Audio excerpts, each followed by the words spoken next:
ಮೊದಲನೇ ಬಾರಿಗೆ for the first time ಇಷ್ಟೊಂದು ಅಧಿಕಾರಿಗಳನ್ನು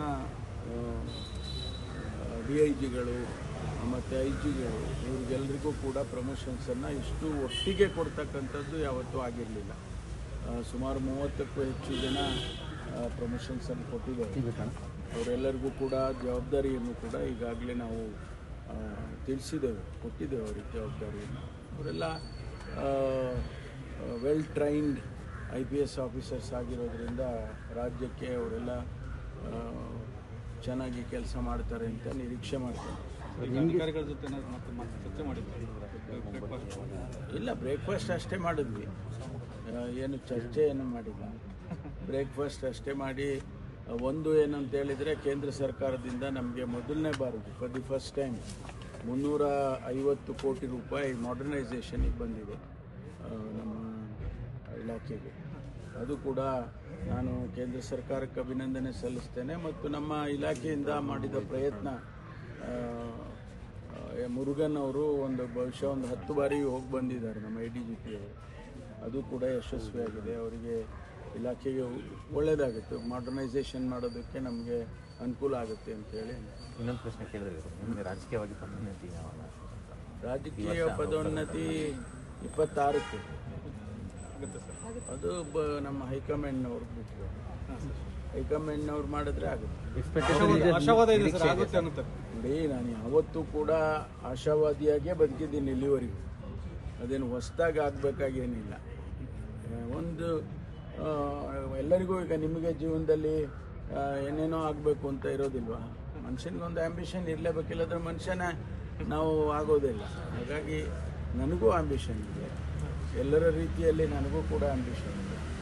ಈಗ ನಾನು ರಾಜಕೀಯಕ್ಕೆ ಸೇರುವಾಗ ಸ್ವಾಭಾವಿಕವಾಗಿ MLA ಆಗಬೇಕು, ಆಮೇಲೆ ಮಂತ್ರಿ ಆಗಬೇಕು, ಹಿಂಗೆಲ್ಲ ಇಟ್ಕೊಂಡಿರೋದು. ಒಂದೊಂದು ಸ್ಟೆಪ್ಪಲ್ಲೂ ಕೂಡ ಇನ್ನೊಂದು ಸ್ಟೆಪ್ಪಿಗೆ ಹೋಗೋಣ ಅನಿಸುತ್ತೆ.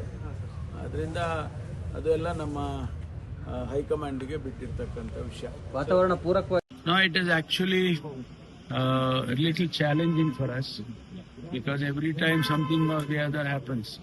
So this time we planned it well. We deployed quite a lot of police personnel, nearly 20,000 of them.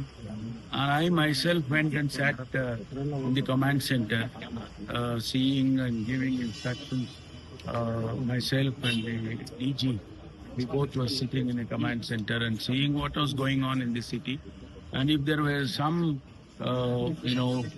gathering of bigger crowd, we used to instruct them, look, there is a big crowd gathering, just go there. Like that we used to instruct.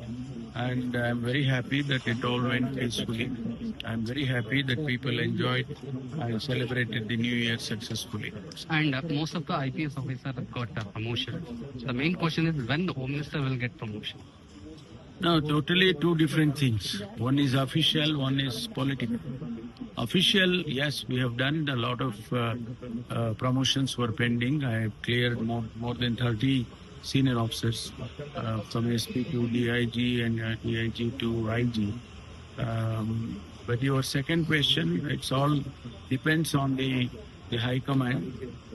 High Command is aware of Karnataka political situation. So depending on that political situation, they'll take a decision. And we'll have to wait and see. And in High Command, your team also requesting them and they're demanding them, Parmeshwar should be the Chief Minister of Karnataka. So how do you look at that? There is no my team. People, friends have gone there and represented themselves, not under my instructions. I was not aware of it. Still, some of the aspirations they express here and there. Even when I go to district, some people will say like that. So that's all their interest. But ultimately, it is the High Command which takes these decisions. Thank you.